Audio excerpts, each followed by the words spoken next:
Well, good morning, everybody.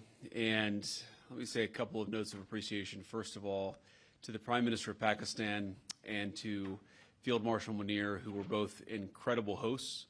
And whatever shortcomings in the negotiation, it wasn't because of the Pakistanis, who did an amazing job and really tried to help us and the Iranians bridge the gap and get to a deal. We have been at it now for 21 hours, and we've had a number of substantive discussions with the Iranians. That's the good news. The bad news is that we have not reached an agreement, and I think that's bad news for Iran much more than it's bad news for the United States of America. So we go back to the United States having not come to an agreement. We've made very clear what our red lines are, what things we're willing to accommodate them on, and what things we're not willing to accommodate them on. And we've made that as clear as we possibly could, and they have chosen not to accept our terms. Questions? Sir, Nick Robertson from CNN. Precisely what have they rejected here? Can you help us understand it a little bit? Well, I won't go into all the details because I don't want to negotiate in public after we've negotiated for 21 hours in private. But the simple fact is that we need to see an affirmative commitment that they will not seek a nuclear weapon, and they will not seek the tools that would enable them to quickly achieve a nuclear weapon. That is the core goal of the President of the United States, and that's what we've tried to achieve through these negotiations.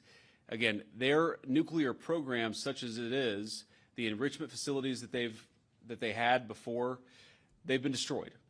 But the simple question is, do we see a fundamental commitment of will for the Iranians not to develop a nuclear weapon, not just now, not just 2 years from now, but for the long term? We haven't seen that yet. We hope that we will.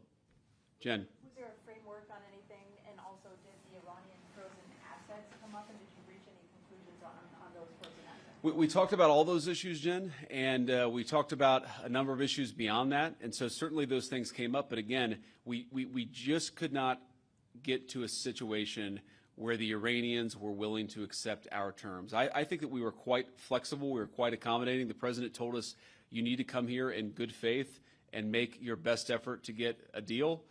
We did that. And unfortunately, we weren't able to make any headway. Preston. Mr. Vice President, how often did you communicate with President Trump throughout the negotiations? There were reports that there were multiple rounds where there were breaks in between negotiations. How often did you communicate with the President throughout those rounds, and what was he saying as you were going through these negotiations that you said fell short? Yeah, obviously we were talking to the President consistently. I don't know how many times we talked to him, a half dozen times, a dozen times over the past 21 hours. We obviously also talked to Admiral Cooper, to Pete, to Marco, to the entire national security team. We talked to Scott Bessent a number of times.